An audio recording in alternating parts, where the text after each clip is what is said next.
Meanwhile, at the beginning of Moira's 10th life, Xavier goes back in time to assassinate a 10-year-old girl. Still not pulled that trigger? It's hard to kill children.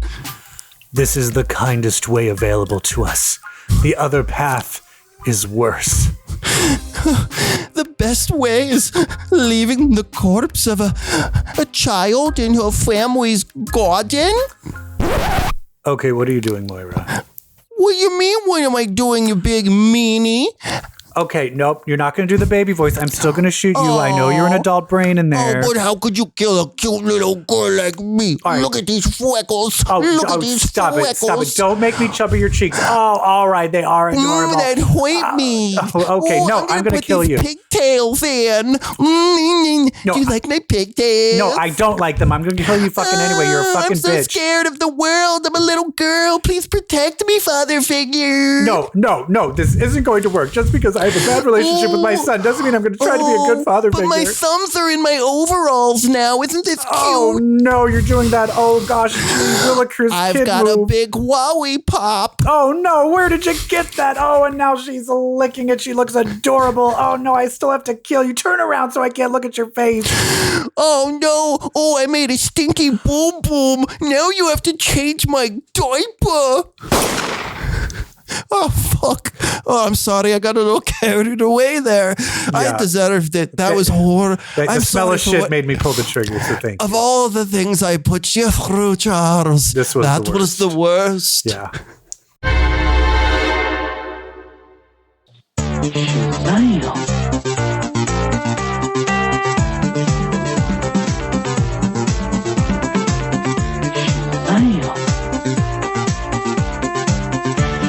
What's wrong with us? Welcome, everyone, to episode 295 of Comic Book Queer's Legacy. I am your host, Brett, and with me, as always, is EvilJeff. Hi. I will probably put a bullet in anyone who makes a stinky in front of me. A stinky boom boom? Yeah. I would too. Yeah. It's not something. Although living in New York City, you see it more often than you'd like to. No, it's true. And there is the gay bar right by me has a diaper night once a month. Great. And not my thing. So I asked the people because I'm like, well, can you tell? And they're like, no, people are just they're not wearing, and they're wearing just the diaper. And I'm like, but it's just like a look. And they're like, no, come on. No, it's not that. You smell. Is it about? No. You smell the number twos. No. You smell the number twos. No. Yep. All right. Well, listen, I'm not trying to kink shame. We're not going to kink shame anybody, but I'm just about a poop shit. I just don't like poop. It's just not my thing. I'm thinking about the smell and I'm reacting to that. I'm not judging the whole thing. Yeah. Sorry. Sorry. Can we start over? Can we start this episode over? Anyway, didn't we skip a week? We did skip a week. So we have a lot of X-Men comics and 2 episodes, almost 3 if you kind of count this last one, of X-Men 97 to talk about, and another cartoon as well called Invincible. Are you calling these things cartoons or are you calling them animated series? You know what? Tomato. In the end, right? It's a cartoon. I hate to bring no cartoons for kids. You're like, fuck you. I watch the ones for kids too. Right. They're all animated series. It's the same thing. But it's a cartoon. I like cartoon. Can I just say cartoon and not be judged by you? Do you know the origin of cartoon? No. It's from, I believe, Michelangelo. The turtle? No, the painter, the gay painter. He was gay? I'm sorry. You come to this show for tea on the greats. But yeah, basically the big practice drawings that he would do, the outline drawings of the men's. Mm-hmm. Of the men's, those outline drawings were called cartoons in Italian. Cartones. And so those kind of scribbly drawings, which is then what people used to do the flip book type of thing. You know what I mean? And so then that was like a cartoon. A cartoon. Cartoones. It means when you use your own spit for lube. That's my favorite way. That's the best way. It's the Brokeback way. Well, that was unrealistic because that was not enough spit. I mean, the perfect thing is you eat the butt. Well, I mean, you rim and then you can stick it in. It rhymes. That's the rhyme. Number one, first you rim and then stick it in. Yeah. Number one, you rim and then you stick it in. Yeah, that's my favorite way. I did date a guy once where he was like, "Oh, I don't like that. I don't like using spit." Ew. You like using chemicals by Johnson & Johnson? Yeah. I was like, you can have my spit in your mouth, but not in your butt. Right. Okay. I guess I'm the weirdo. Okay. You can have my poop in your mouth, but not, oh wait. And then he was like, my diaper is dirty. Don't lick it. And then I had sex with him. I will say I was in a Korean spa once where, some cruising definitely happens. Oh yeah. And people are up to their old tricks. Walked in a diaper. And I was like, well, that's it for me. All right. Time to go. Scene. And you said to him, is that just a look? And he went, no. No, it's purposeful. No, he just sat down next to me, looked me dead in the eyes, and then I heard that. And farted. Oh God, he looked you dead in the eyes. Have you ever? God. Do you know what my most hate? We'll get to comics in a minute. Do you know what my most hated thing is on the planet in terms of human to human interaction? I don't know why I thought of because it was you talked about eye contact while you're pooping. Have you ever taken you're about to take a big bite of food in public and then all of a sudden someone's staring at you? Eye contact with someone right when your mouth is open and you're putting food in, you make eye contact with a stranger. Especially has that ever happened? Yes, and it's more embarrassing when it's not with insane. A fork. Like when it's something like a big hoagie, a sandwich, a taco. For me, the fork really is the worst. Like a salad, to me, that's the worst case scenario is a big spinach salad bite. It's so embarrassing. Don't be ashamed of your bodily processes, Brett. I'm not. It's the eye contact I'm ashamed of. Well, what do? Do you look away or do you just stare back like what? No, this is my problem. I look away, but then I wish I just held the stare. Well, do you ever have that where but the worst is when the person staring you is a hot guy that was trying to check you out, but then you figured out they saw how you fucking shovel the food in like a pig, and then they're not, and then you see they're not interested anymore. They're watching you go full rabbit, the most rabbit version of you. All right, I'm going to tell my version of that, which is really humiliating. Which is now I have to take. I can't smoke too much weed. In college, one time I smoked a lot of weed and I got the munchies, and I was ravenously high and ravenously hungry, and the only thing my friend had was Captain Crunch cereal. Mm-hmm. And after about a few minutes, everyone stopped talking and they were just all staring at me. And I realized I was just reaching in, grabbing the hugest fistful of Captain Crunch and just dry, that must have been so loud. And then it took me a while to realize everyone's staring. I'm like, whoa. And everyone's like, "That you are just stop that." I was so embarrassed. Oh my God. Sometimes you're just really stoned and you need Captain Crunch. All right. Speaking of captains, should we hit some hot topics? Yes, please. Okay. Hit that music. We got some hot topics. Yeah. Okay, big hot topic. So all of these new X-Men titles are dropping and we're all like, yay, because it's not Krakoa. So we already saw the three, I think, X-Men, Uncanny X-Men, and Exceptional X-Men, right? Yeah, let's go with that. And they said there was going to be some other titles like Phoenix or NYX or X-Force. And wouldn't you know, those 3 titles are now being promoted with a little bit more information, like concept. But we also have a lineup for X-Force. So the concept teaser told us that it's going to be a team under Forge. Forge, by the way, real hot right now. I know. We'll be talking about him later in another comic. Real hot right now. Bit of an it boy. Yes. So he's got a team. If there's a problem, Forge will handle it. And his solution is X-Force. And we've got characters. Some I'm like, really? Well, we have 3 former X-Force people. That's what I'm talking about. These people should have been fired a long time ago. Wait a minute. Wait, do you fired? think that's Colossus? Oh, you talking about Tank? Yeah. Is Tank a new character? You know what I'm going to guess? I'm going to guess a Forge creation. Or could it be... I thought Tank was already a character. What is... Oh, maybe. But what about Box? Is Box still just a ship? Would you let go of Box? Is he still just a ship? Oh, you mean Madison Jeffries? Madison Jeffries. Isn't he Box? Isn't that my his God. name? No, because remember we talked about this. Box was Roger Box. Oh, wait. Madison Jeffries was Box for like a second. Oh, okay. Sorry. Well, Madison Jeffries. Yeah. Sorry. Isn't he... Is he the ship or is that old X Factor ship? I think he's I think he's the ship that the exiles were on. And my brain, when I was reading we're talking about Wolverine. When I was reading that book, my brain was going, I want to say this is Madison Jeffries because that's what my heart wants, but my brain is telling me no, it's just ship from like the old X Factor days.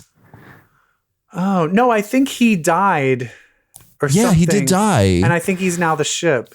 Maybe. Let's go with that. Let's go with that because that's what I would prefer. But why wouldn't they call him Madison? I don't know. I guess we should probably be more prepared and look it up and know these things, but we don't. I know, but I don't have time.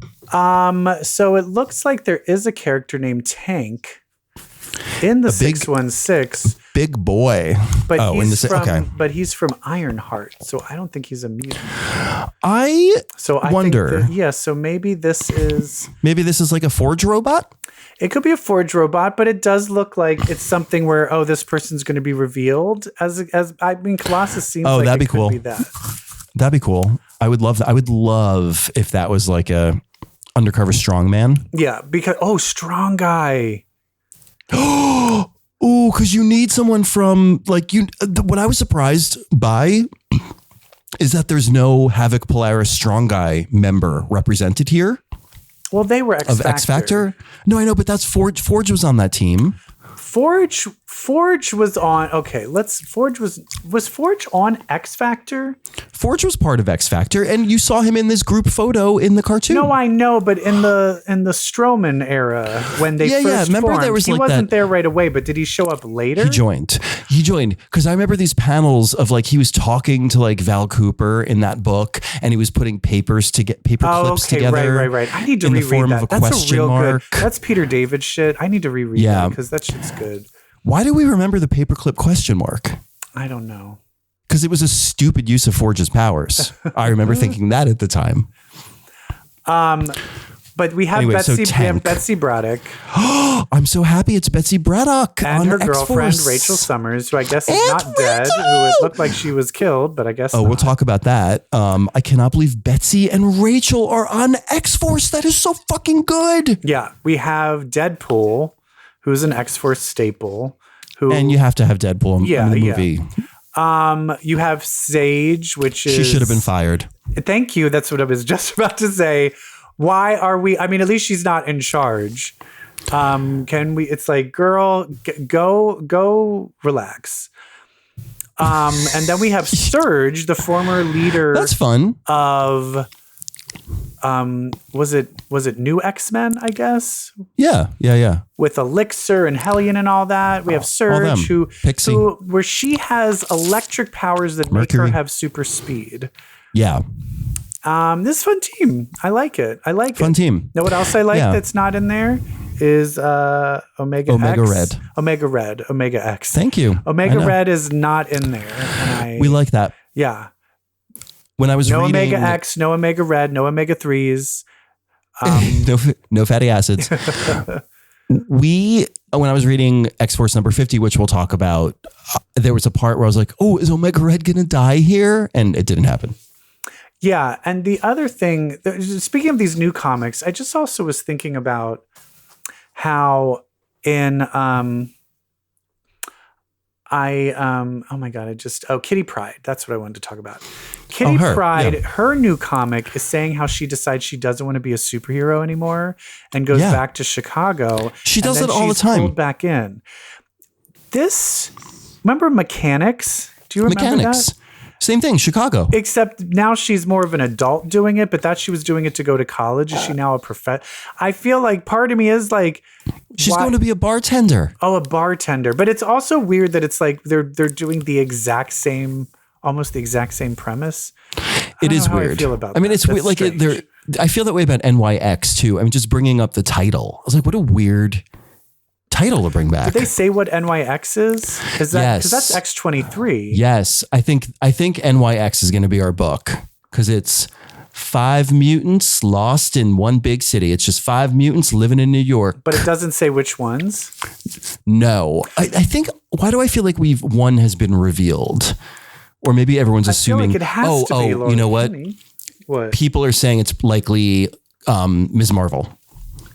Right, that makes sense. It'll be the Ms. Marvel book. Who was in the original Laura NYX? Kinney, it was just Laura Kinney. Do you know what is special about NYX?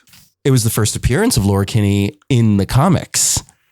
But in addition to that, it showed a type of powers that then became used in many X-Men movies and other movies going forward. What? And I could be wrong, but for me, at least, what I remembered, and I'm sure someone can prove me wrong, but what was the girl Day Tripper? What was the one girl who had the time powers in NYX, her friend? Oh, I don't remember. This like blonde girl, and she could, and they were like, oh, you have superhuman speed.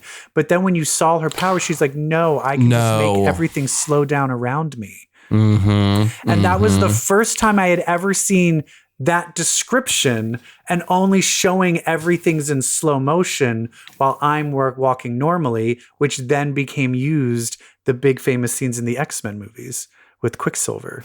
That's super interesting. If you can prove me wrong that was done before that comic, let me know. But I don't think you can't. And you saying you can't prove me wrong. Can I take a quick tangent? Sure. Did you see the Jumanji sketch on SNL last week? I mean, the whole episode was amazing.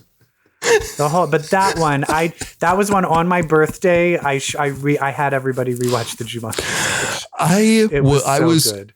I could not breathe the entire time. Yeah, Kristen Wiig on Saturday Night Live. I did kind of wish there was a few more of her classic characters. Like I would have loved to see a few more. Oh, but thank God for Aunt Linda. Aunt Linda was great, but I wanted some Judy Grimes. I wanted the girl who's always surprised at surprise parties. Penelope. I would have loved to see those. But I do love she's so good. Like even when they're like, oh, we have the new game to play, and she goes, no, I don't think so. No. And I was laughing hysterically. Like she said 2 lines and I'm laughing hysterically. She's so fucking funny. All right. Speaking of have you watched her show Palm Royale? Yeah, it's okay. It's okay, but I do it's fun. It's fun. Yeah, I watched the first 2 episodes. Since we brought up Kitty Pryde and I was talking about the first thing for NYX, I was trying to look this up today, actually. Because for some reason, all of the X-Men stuff that's now on my YouTube, because I'm watching things about X-Men 97, Pride of the X-Men came up. Yes. Which is on YouTube. And I watched a little bit of it. And and Professor X just goes, you do something that you've nicknamed phasing. Phasing. And then I was like, is that the first time phasing? Everyone calls it phasing. Everyone. No, everyone. But was Kitty Pryde, did Chris Claremont invent the term phasing? I think so. I tried to look it up on Google, like who invented the term phasing, and I could not find an answer. I wonder if it's like a chemistry term. Well, there's different phases of matter. Like you can phase into like the different matters of gas, solid. So it's kind of like turning into a gas. I can see where you came up with it. But was Chris Claremont the first to call her powers phasing? And now everybody calls it phasing. Everyone calls it phasing. Everyone. I love that. That's Kitty Pryde started that then. Mm-hmm. Prove me wrong. Mm-hmm. Prove me wrong. What? You lived in Chicago. What bar do you think Kitty Pryde is going to work at? Well, a lesbian bar could never last in Chicago, but I will say, and I think it's probably still there because I have not been to Chicago in like almost 15 years, but lots of lesbians lived in Andersonville the last time I was there. So I would say Big Chicks. Oh, fun. Is Big Chicks still there? Big Chicks, I think, is still there. Yeah. I mean, that was my main bar. I love me some Big Chicks. Big Chicks is great. Monday night, burger night. Mm-hmm. It's great. I'm going to go with Empty Bottle. The Empty Bottle. Yes. That's a little hipstery, though. Is Kitty Pryde cool enough to work at the Empty Bottle? Okay. I think so. I think she's gonna force herself in there. And where was that again? Where was that located? What were the streets? Wasn't that? I don't remember my streets. Wow. Hubbard and Grant. I don't know. Yeah. Should we talk about the books? Yeah, let's talk about the X-Men. Hit it. Hit it. I was reading X-Men comics in a cocktail bar. That much is true. Yeah. First, we're going to start with X-Force, the end of an era. This is the longest running Krakoa book. I think this is the only original Krakoa book that lasted the whole time.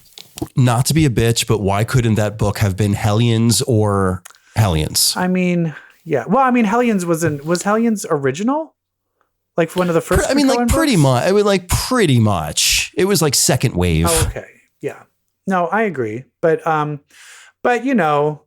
basically, yada yada yada, bam bam bam. Bad Beast is dead. No, Wonder Man. He threw himself into a nuclear blast for his old friend Wonder Man. He has been atomized, and now Beast is back to being a bouncy, lovable Avengers Beast. Yeah. Okay, are you happy now? Well, I think I will say I wanted them to explore more of their gayness. No, not the gayness, but of what was the trigger? Because this one Beast is like, I would never do this. What is going on? And he's like, I have to do it. And I wish it was like, explore like, what is that trigger that's inside of him that could make him go there? Because I always felt like you saw the slow turn, but I still never felt the trigger, the justification. What was the inciting incident? The incident of like why he was like doing the real. This. It's like, like Beast is starting to be bad, but I still was like, but why? It was very like heel turn by 1,000 cuts. Yeah, but even the 1,000 cuts still, I didn't get the motivation. Fair. I mean, it's like, by the way, you're like, oh, Beast is like, oh, by the way, we really need to save the mutants. So actually, I just made a thing where I'm torturing a bunch of mutants behind everyone's back. And I'm like, huh?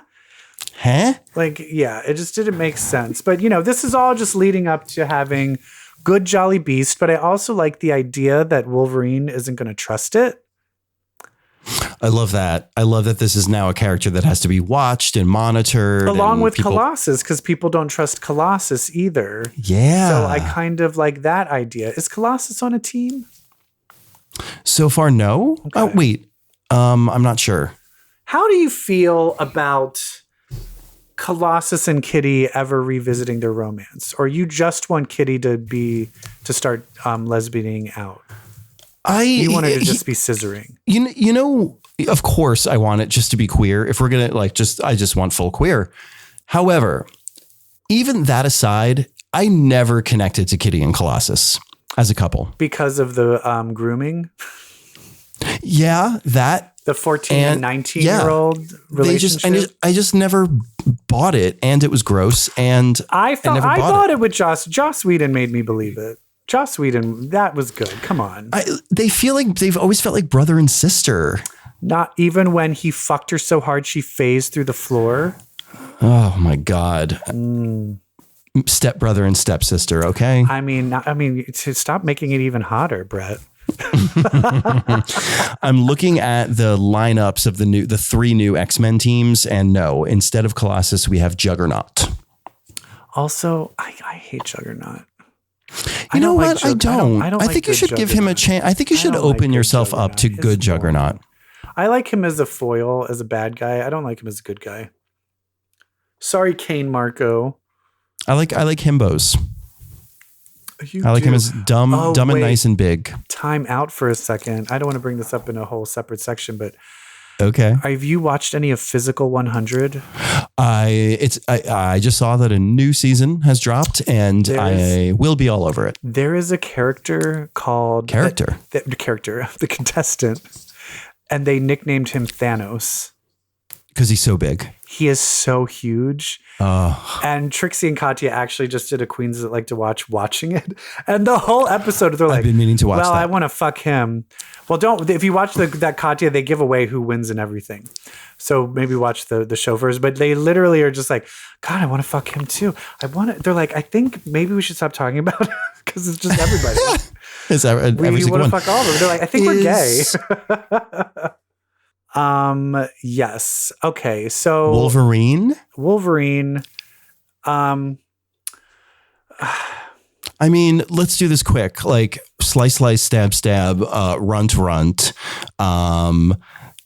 gonna horribly kill more characters. Rip Toad's arm off. Kill him. Kill Melter. Yeah, and Melter's I'm dead, gonna shoot Toad you with dead. Forge's depower gun, and now that's the fight. And so now I'm gonna kill you without your power. Okay. All right. Let's see what happens next. More gross slice. Do you want to talk about Cable? Should we? Let's do a quick. Okay. Boom.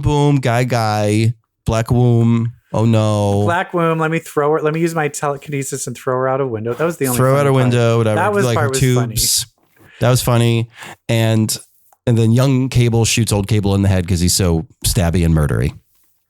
And is this now the second time young Cable has shot? I mean, it's enough. Enough. But do we live in a world?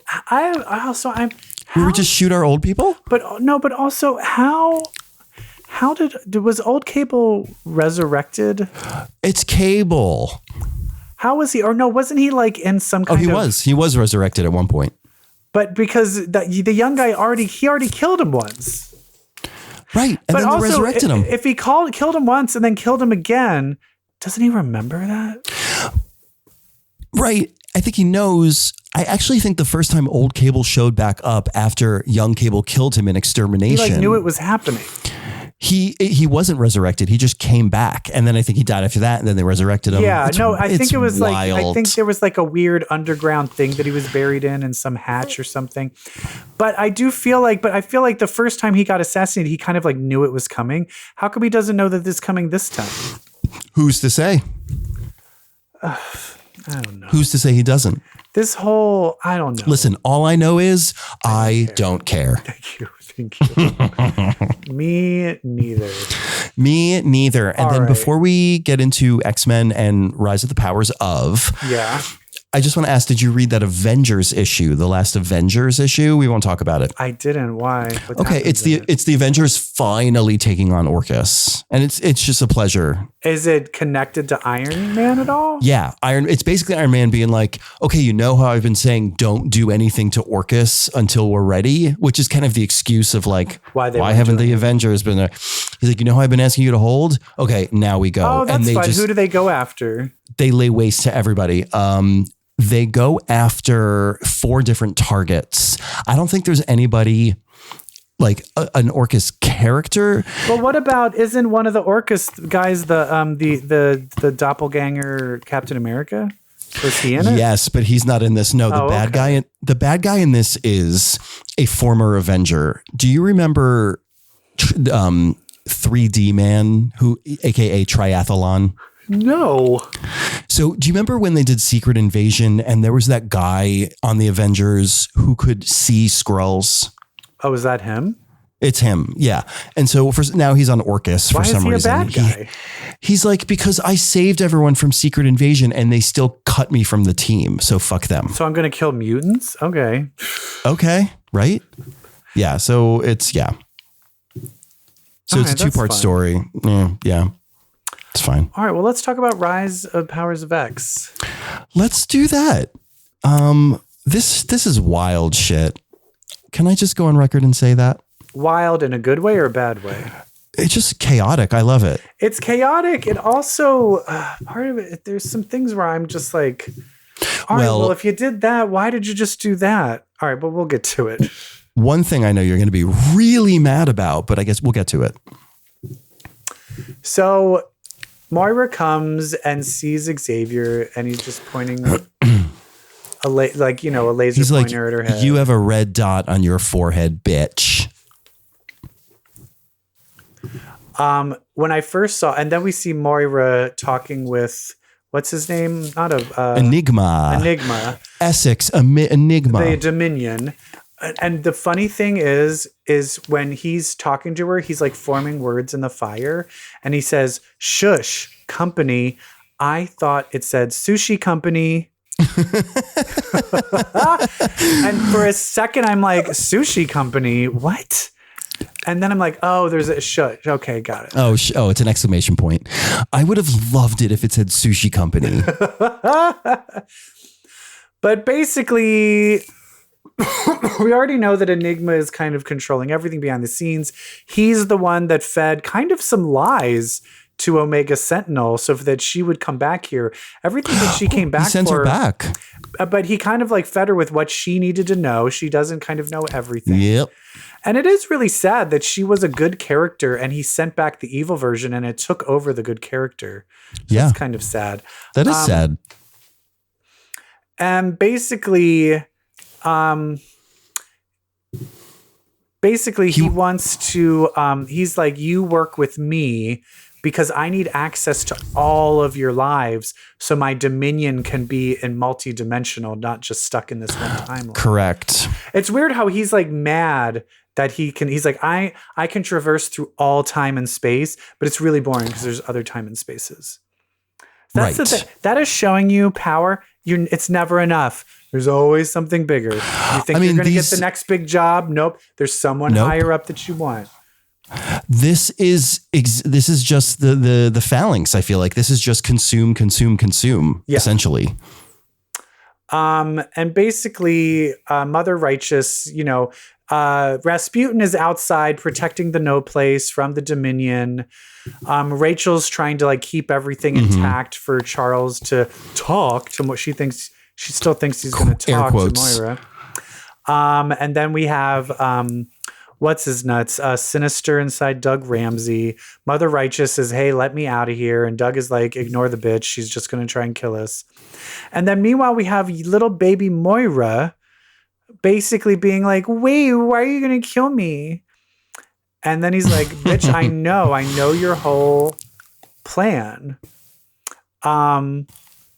And the thing is it's weird that I wish they had her act more like an adult. Like she's saying adult things, but I wish the little kid was more like, "You can't fucking kill me, bitch."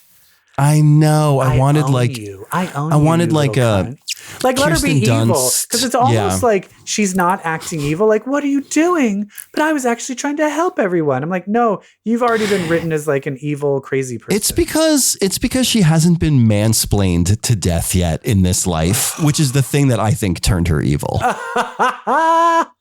I know. She was like, I know what I'll do. I'll join up with Xavier, Magneto, and Apocalypse, and they'll just talk me down. Yep. Constantly. So finally, the hunter killers attack the No Place and Sinister Cypher activates the special defense so he doesn't get injured. And Rasputin is like, "What was that?" But he turns around and she sees the diamond. Mm-hmm. And so she's like, fuck this. She's like, abort this. She's like, if This it's his is plan, sinister. no fucking way. And that's where she's like, it's sinister. And by the way, Xavier is going to go kill Moira. And then finally, Rachel is like, Xavier's going to kill Moira, which that pisses me off because what have I been saying for the past few weeks? That's what I was referring to earlier. I was like, so I you really didn't wanted her to be smarter and a little bit more psychic. Yeah, you no, fucking sorry. Stupid ginger.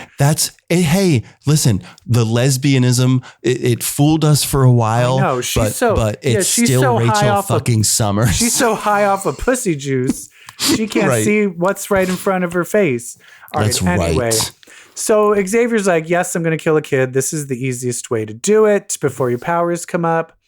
And then fucking Rasputin comes in and is like, I'm going to fucking kill you. You liar. You were working with Sinister, so you lied to me. I'm going to fucking kill you. And she's like, you cannot do it.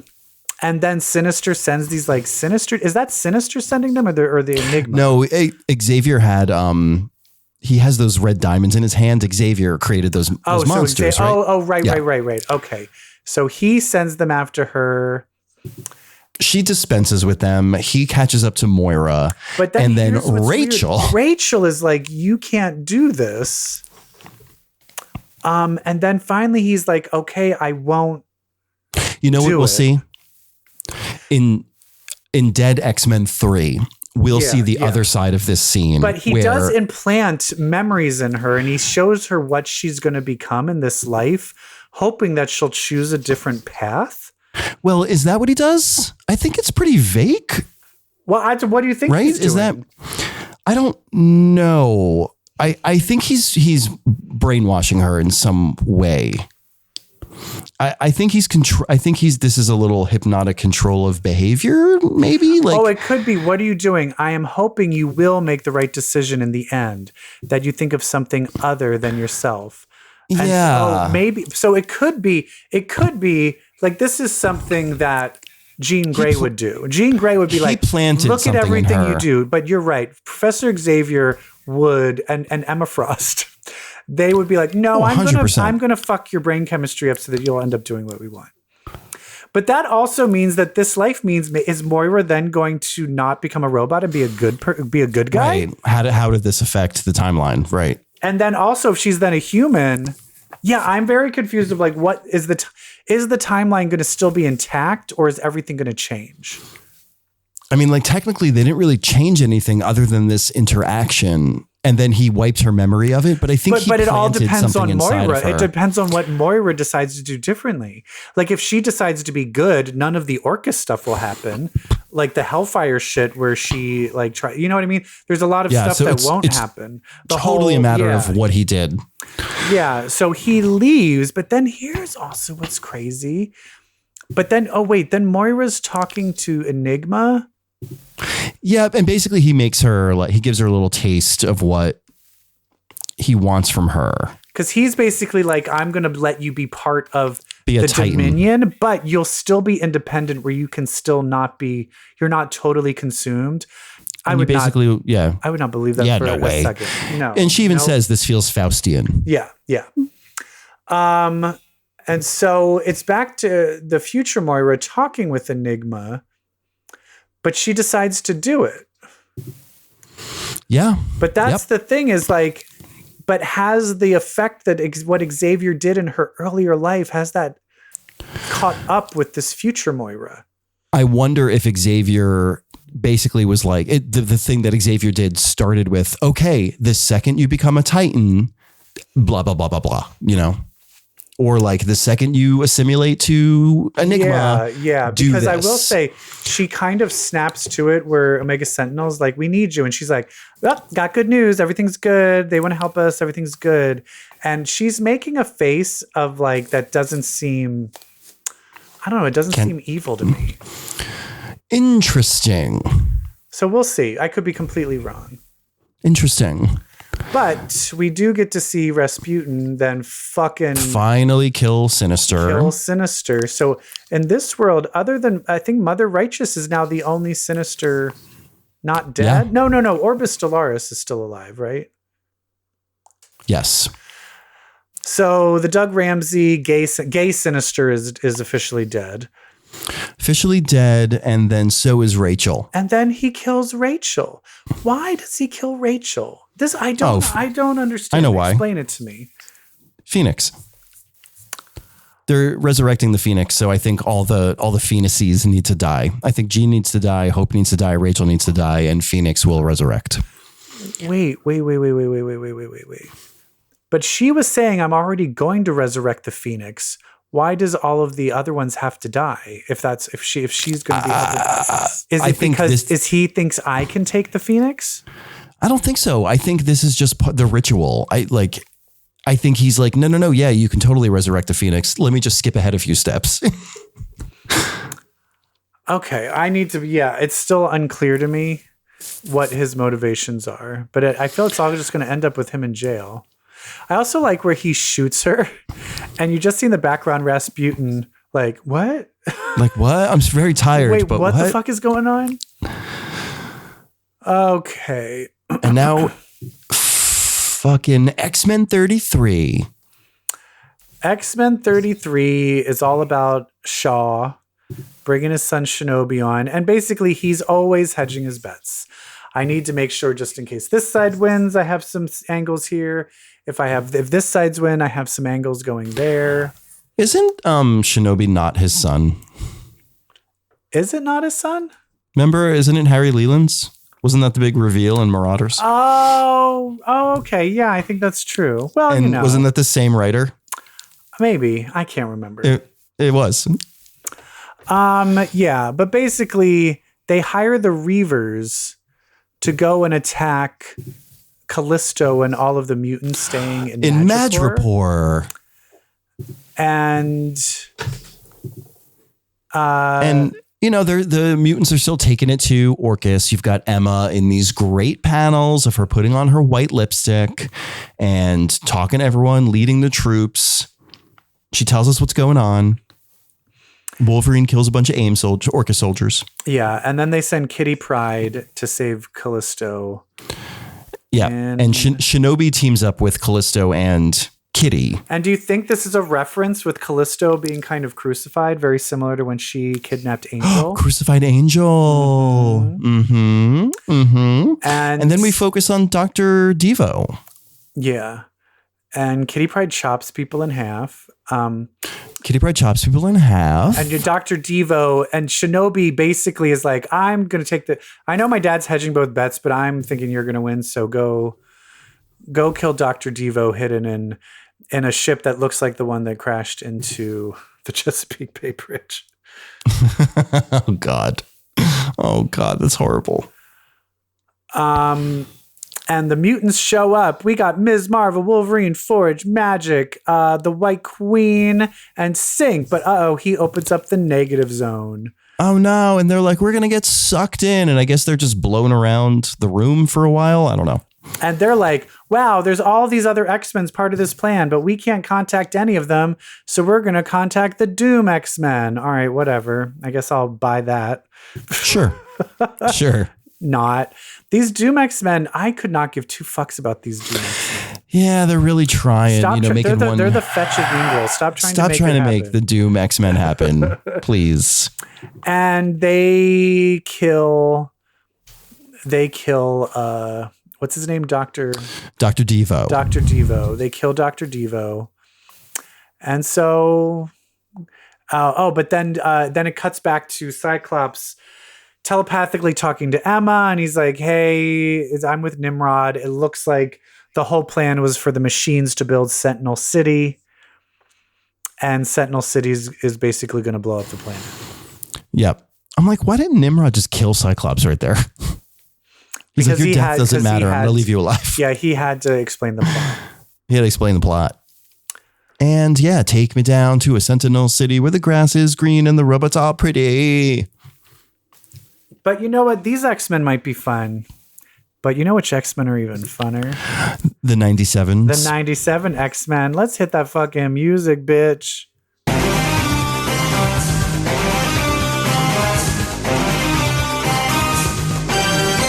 Oh my God. We have to talk about we have not talked about the fact that The Goblin Queen story came and went.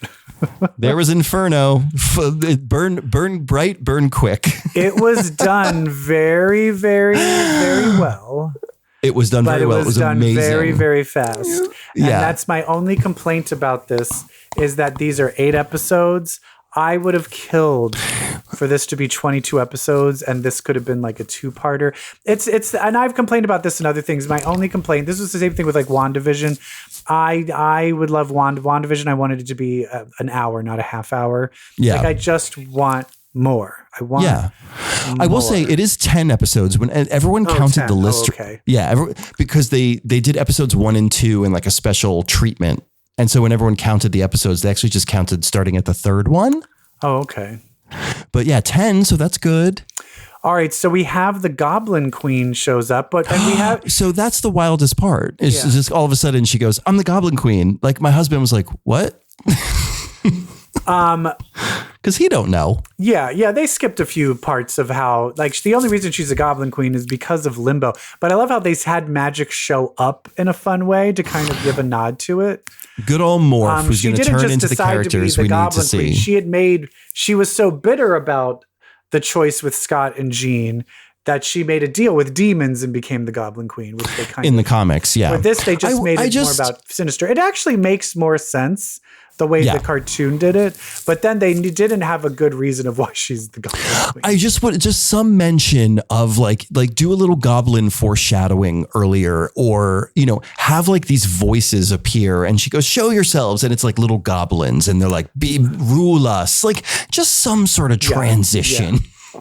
But other than that, it was amazing. But have you noticed that the first 2 episodes, her hair's down? Her hair's down, and then when the real Jean comes back, her fucking hair is back up in a ponytail. These credits are my everything. You know what? I'm going to make such a call when we're done talking about the episodes. I'm going to make such a prediction. It is going to blow your fucking mind. Okay. Wait, but not on here. You mean afterwards? At the end of this episode. Oh, so you're going to say it on the air though? Fuck it, I'll say it now. Oh, okay. Because I've heard some tea, but I don't think I can share it on the episode. About why he was fired. Oh, okay. So first of all, our sister podcasts, Superior, and other X Reads. Okay. Our friend Chandler, they're hanging out with them, and I want to know why. I want the tea. They're in pictures. They're like, we had so much fun at the X-Men event. I'm like, he's right there. Okay. He's right there. I also know some people that know him.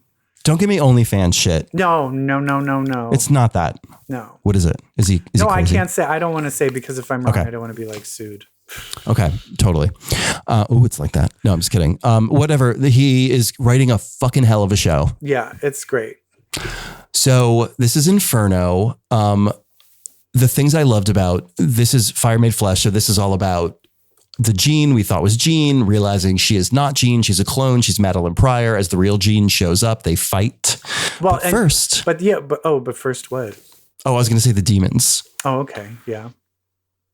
I just love how they captured the inferno-ness of Inferno. Uh-huh. The whole, like, the thing I loved the most was Manhattan turning into demonic objects. Yes. The way they did that was so masterful, and it was scary. It was good horror. Yeah, it was great. And it was very much also you see, like, when Roberto and Jubilee are watching the TV, and then it's almost like she's making everyone's biggest fears come true. The fucking New Mutants movie. It was very similar to the New Mutants movie. Yes. Yes. And also, we skipped over Morph. Oh. And the Rogue Magneto Danger Room. Oh my God. Joke. And then him and Wolverine chuckling. And then when Morph's fear comes. Okay. He is going to help Wolverine shower. Do you need help washing with those hard to reach places? What? They're fucking. They are fucking. Like, it's set in stone. They are 100% having sex. And I'm sure Wolverine is like, hey, turn into Jean. Yeah, just turn into Jean. And I think, because that's not the first, I think now that I'm thinking about it, when Morph turns into pregnant Jean, the reason Wolvie gets so upset is because he knows, like, look, you only do that in the bedroom. Don't do that out here. Yeah. They're fucking. That's everybody's incredible. fucking. And Magneto and fucking Rogue are fucking. Uh-huh. Oh. And then DaCosta and Jubilee, we'll get to that. They start making out. They're ready to lose each other's V cards. And sorry, can we just get my prediction? Yeah. So it's the same deal. I think in the opening credits, I think that we are going to see Emma Frost. I think we're going to see her turn to diamond form when Genosha is attacked. I think we're going to see her join the X-Men. Is the next episode, because I saw a preview of Nightcrawler it's on Genosha. Oh, God, that would be and amazing. I'm saying that they're going to replace, I think Jean and Scott are going to separate, and I think they're going to replace Jean Grey with Emma Frost in the final opening credits. You are asking for the world right now. I think you got greedy right there. That's too greedy. Because if that happens, we will explode. I won't be stopped. I will explode. That's too good to be true. It's too good to I'm be sorry. true. This is why people are like, I hate that show. It was stupid. It's because they come up with stories like that nonsense I just did. And then when it doesn't happen, they're like, what the fuck? Yeah. Okay. So we're stopping. But we have Jean Grey turns into an evil, basically it's like, oh, actually Beast is like, I've discovered the DNA, you're the clone. She's like, what?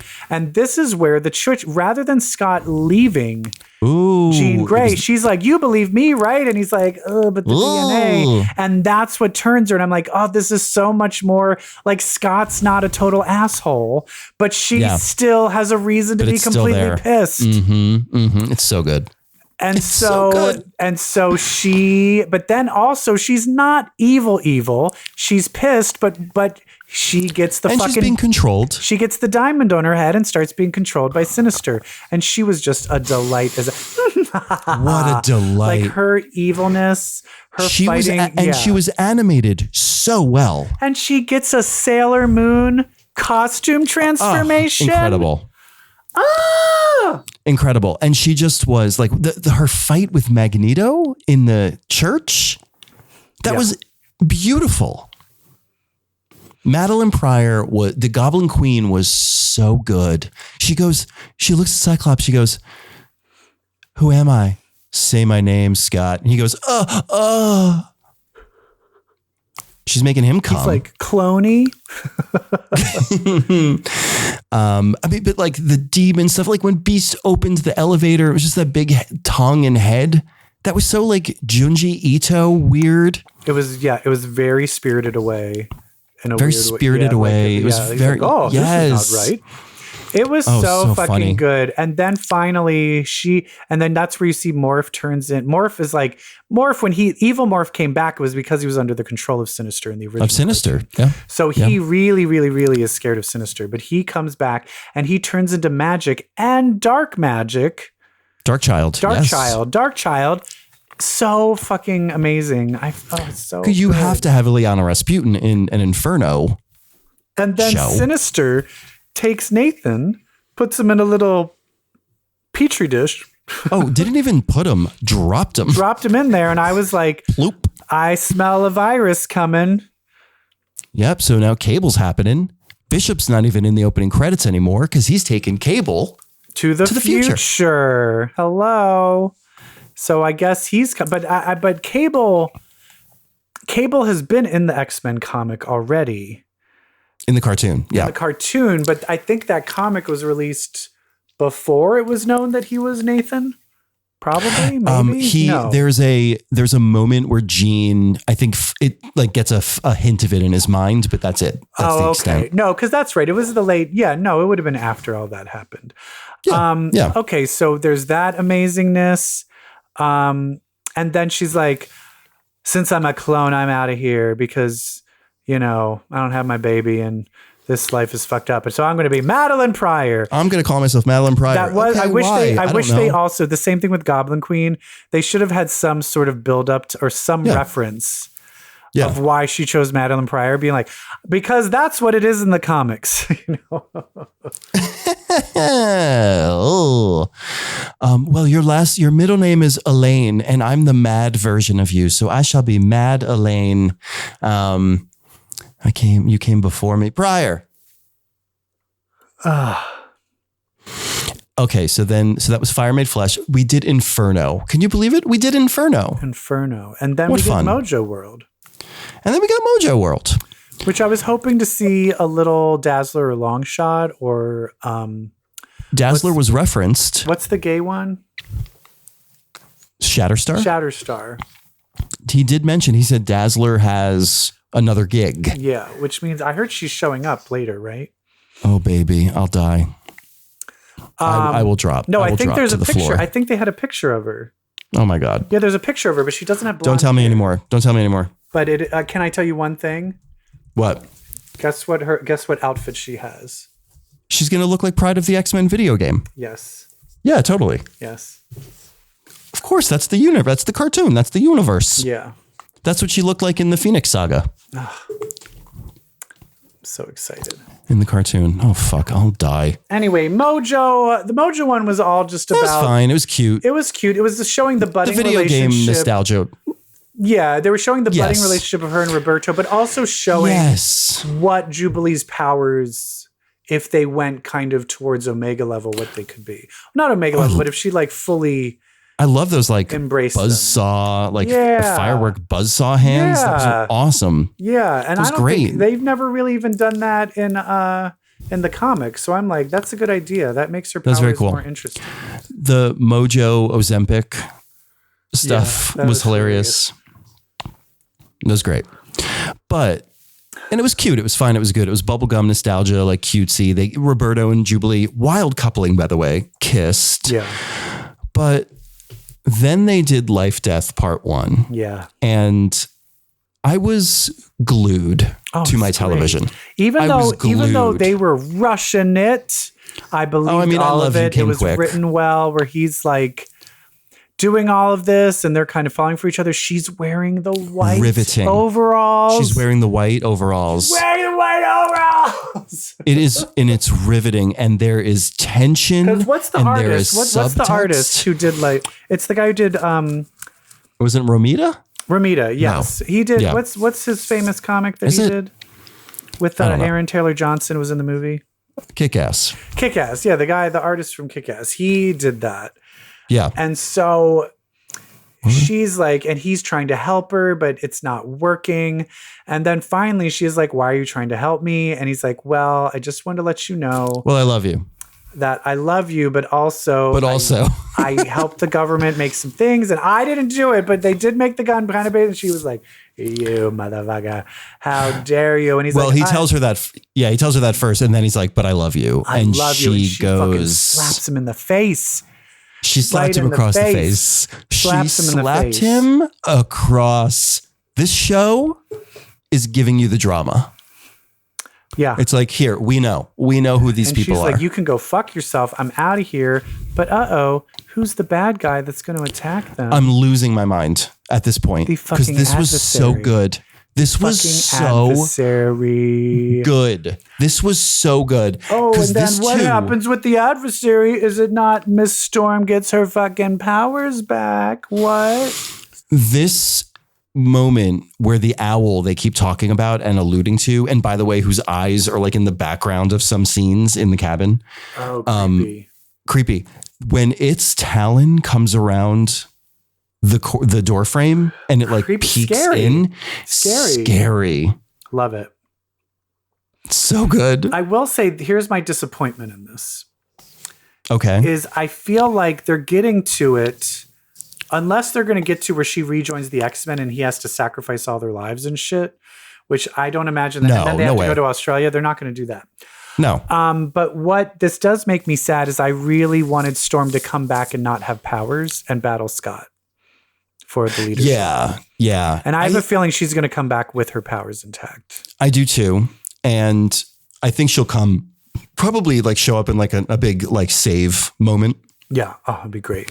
Because I think we're really leading to the destruction of Genosha. And so... Is there a Cassandra Nova in this? I don't know. I don't know. Eric Voss on New Rockstars is convinced. Who wished me a happy birthday. My birthday was last week because we have the same birthday. Happy birthday, darling. We're birthday twins. Oh, you are? Yeah. So we used to always celebrate our birthdays together back when we're at IO West. And he's still, I forgot to, so I'm the asshole. Oh, that's so cute. Like I forgot your goddamn birthday. Brett did not forget mine, so I am the worst friend. I texted. But yeah, we text each other like birthday twin. So sweet. Oh, fun. So he's convinced that this is leading to Cassandra Nova, but he also was convinced that WandaVision was leading to Mephisto. So take that with a grain. I will tell you where I think this, and there is, I was chatting with one of our listeners online about this. In the picture Forge has on the wall. Yeah. There's a picture of him with X-Force. I'm sorry, X-Factor. X-Factor. Next to that, there is a picture of him with his arm around Dr. Adler, who is from the original animated series, who built, I want to say, Master Mold. Oh, the Master, because that's what goes and kills everybody, right? Yeah. And yes. And Adler turned out to be Mystique in the 90s series. Oh. Yeah. But the other side, so he's on one side of Forge. On the other side of Forge is a gentleman who is covered up by the corner of another photo, but you see enough of him to know that it is Bastion. Oh, now, shit. Our three final episodes are called Tolerance is Extinction. Bastion is from Operation Zero Tolerance. Remember? Right. E is for extinction, is the destruction of Genosha. Right. I think this is leading to Bastion, not Nova. Correct. That's what I would say. What Bastion's the one that killed Nightcrawler, right? Yeah. During Messiah Complex. How did he get Do you remember? I forget. Do you remember who Bastion's origin? He's someone's kid, right? Bitch, I think I called this on the original show, like in the early 2000s.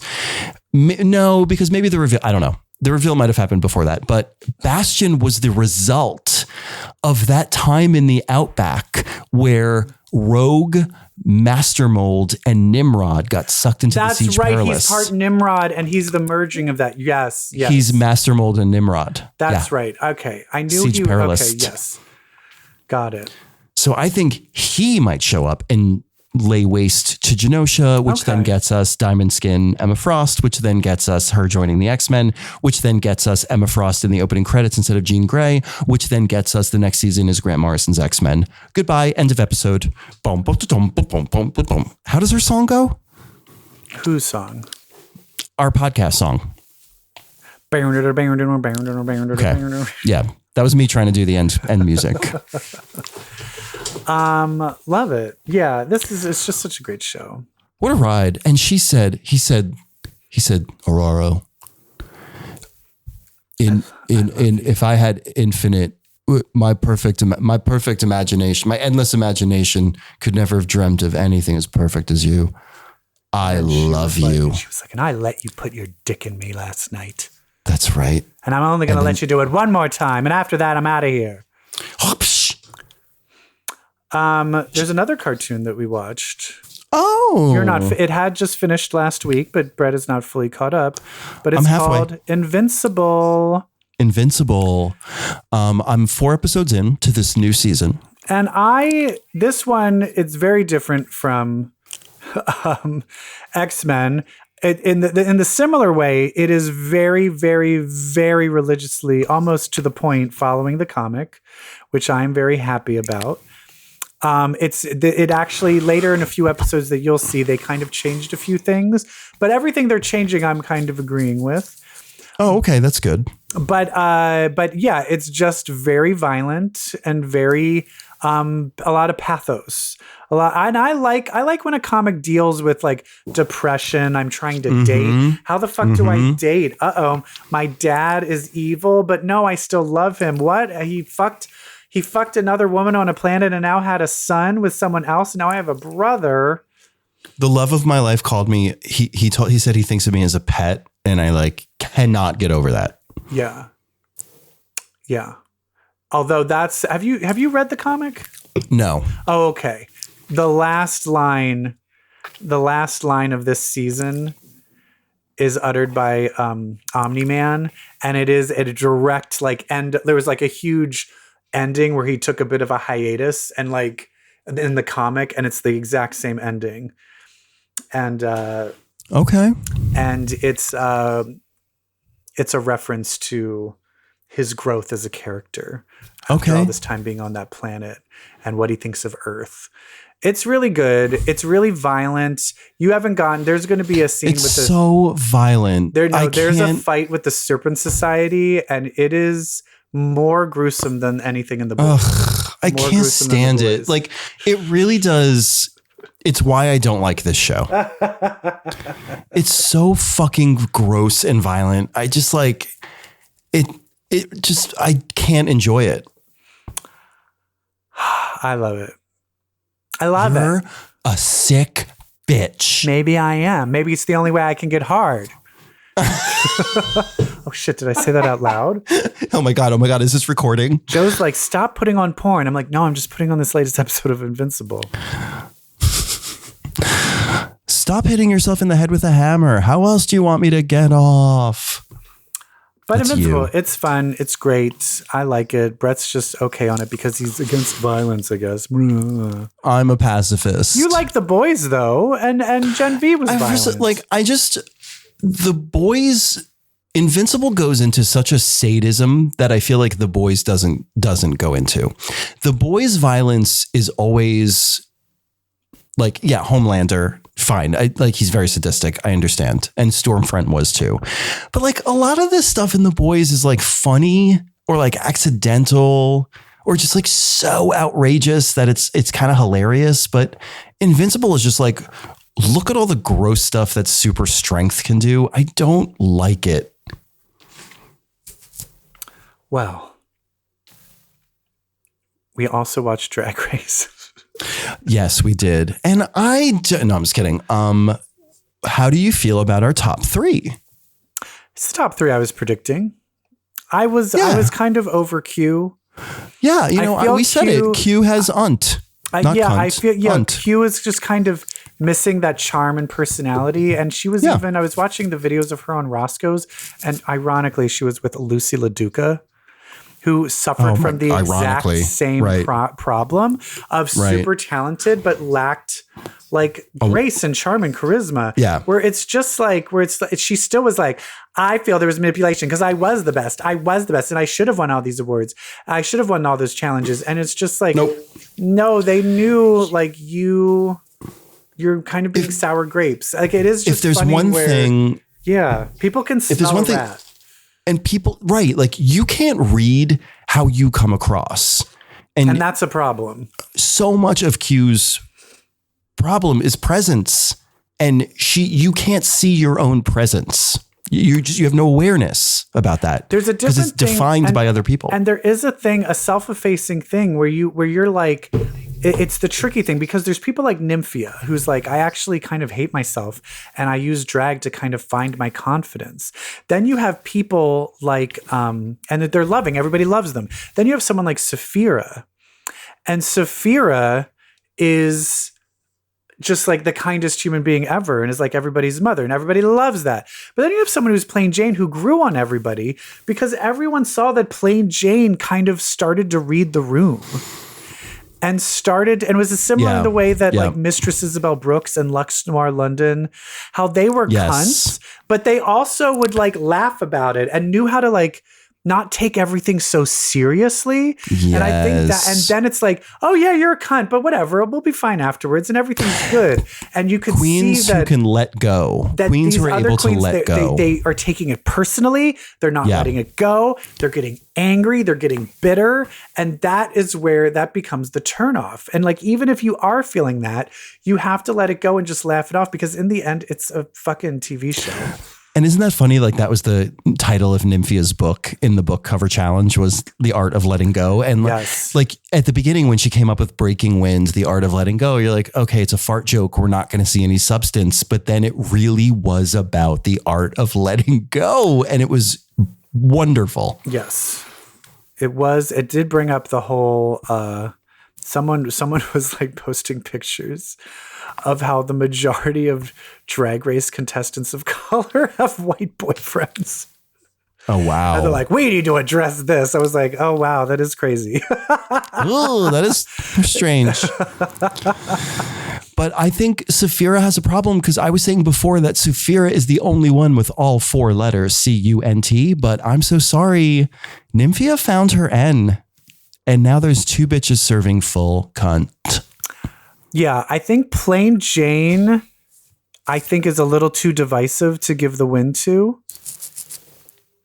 So I think it's down between Nymphia and Saphira. And I think Plain doesn't have her U. Plain is not unique. She's Jimbo. Yeah, and so I think it really will come down to like the lip syncs, I guess. Yeah, but first we have to do the Lollapalooza. Yeah, and this one there isn't a live show. Like There the isn't? Lollapalooza it's not like live as in usually they would just go to a place and then tape it like a few weeks before the finale in like the Ace Theater or a huge theater. From looking at this, they taped it back when they were shooting it. They have an audience. Oh, I got you. Yeah. They have an audience, but it's not like in a huge I'm theater. sorry. I thought. Yeah. Okay. I thought you meant for the finale, it wouldn't be at the Flamingo, like at the live show, at the Vegas show. Yeah. Like they always do. Yeah. Yeah. It's not at. I need no, that. It's not. No. They're doing that. No, they're not. There's What do you going to be an mean? Why? audience, but it's just going to be on the stage, like on the Drag Race stage. Oh, you mean for the finale and not for Lollapalooza? It looks like whatever that stage is, it does look like a bigger stage. So there's a bit of an audience that they have for the Lollapalooza. I think that's where the finale is also going to be. I got you for both. It's not at the Drag Race Vegas. It's not doing that because it was already shot. So Okay, that's good because last few finales at the Flamingo, they keep showing me and Jeff's friend Kevin in the audience close up over and over. There's one couple in like the past few finales at the Flamingo that I think the past 2 finales that they hold the camera on a lot. Yeah. And it's our friends Kevin and Philip.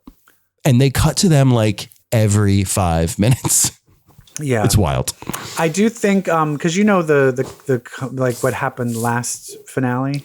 Yes, with the Anitra. The dancer like broke his foot or something, and they had to do all the dances.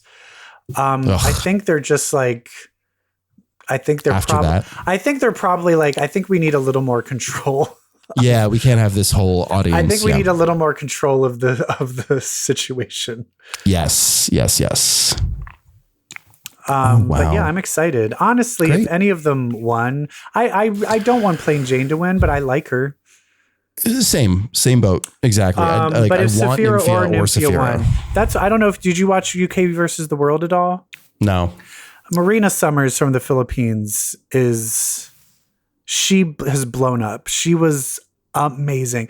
Because my fiance is Filipino, so we watched the Filipino Drag Race seasons, and Marina Summers was incredible. But this Drag Race UK versus the World, the top 4 were incredible. It was one of the best French contestants. Oh, wow. La Grande Dame, who was amazing. She was wearing all Jean-Paul Gaultier. Like Jean-Paul Gaultier was designing her runways. Jesus. Like it was crazy. Marina Summers, who's probably the best lip sync dancer ever. Mm-hmm. And then Tia Coffey, who's like one of the funniest contestants ever. And then it was Hannah Conda from Australia, who's also hilarious. It was like it was one of those things where you see it on a global all-stars where you're like, oh, wow. Everyone's really, really, really talented. Really good. Yeah. It was really fun. That one was fun. Tia Coffey ended up winning. And so, And she is on, you can watch, Tia Coffee was on my show, Why Are Humans, which you can see on Wow Presents Plus. Watch it today. Please watch. Anything else? Is that it? I think that's it. Well, I did also see The People's Joker, which I know that... I did not see that. You sent me a link to it. Tell us what that's about. Describe that. So this movie was made, I want to say at like 2020. Well, I think it was made over a long time, but like 2022, I think is when it started to play the festival circuit. It was always on my radar because my friend Vera Drew, who is trans, who was someone I used to do comedy with in Chicago, made the film. And what she did was she used DC characters, Batman characters, to tell her own autobiographical story of being trans, and used the Joker to do that without getting sued. So a lot of why The People's Joker was in the media was because of the fight with Warner Brothers around the use of these characters. And Vera has always held that the way she did it is parody. It's parody. They're protected by parody. And when you see it, you're like, oh, it's 100%.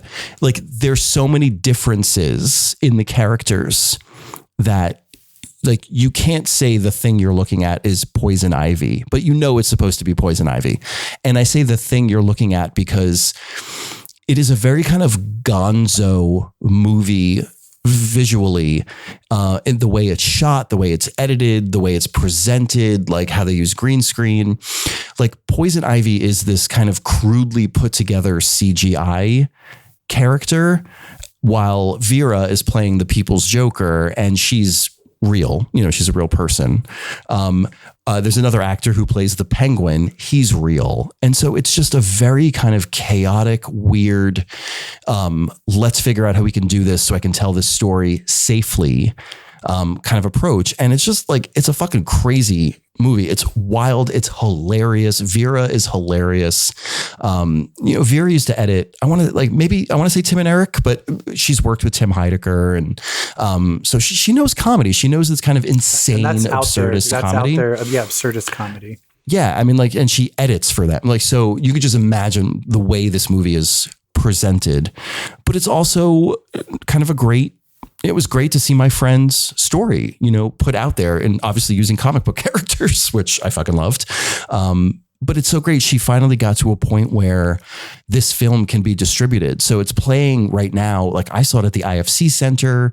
It's playing at Alamo Draft Houses, more of those kind of like indie limited run theaters. So if it's playing in your city, go check it out. It's a beautiful trans story, beautiful, in that it's about a person who I care about. But it's just nuts. It's nuts and cool and gorgeous. And I urge everyone to see it. Yay. That sounds awesome. Yeah. And now I think we're done. Thanks for listening, everybody. That was a lot. That was a lot, Robin. That's a lot, Robin. And yeah, that's what we ended up missing a week, so we had to double stuff Oreo DP. But we will be back next week. We are only 5 episodes away from episode 300. Will we be doing anything special? Maybe not. Probably not. Will we be editing together our best of our openings? Maybe. Will there be new music tracks? Yes. Probably not. Yes. Yeah. That's always our milestone. Every 50 episodes, we change up the music tracks. We change up the music. So we'll still do that. Stay tuned. Yeah, it's exciting. I'm excited about it. And one of the reasons I am excited is because I was reading a comic the other day, Brett. Uh-oh. And then I suddenly was like, do I want a dick in my mouth? Mm-hmm. Why do you think that is? Because, oh my God, if you read comics, well, then that makes you queer. Bye. Bye. Bye.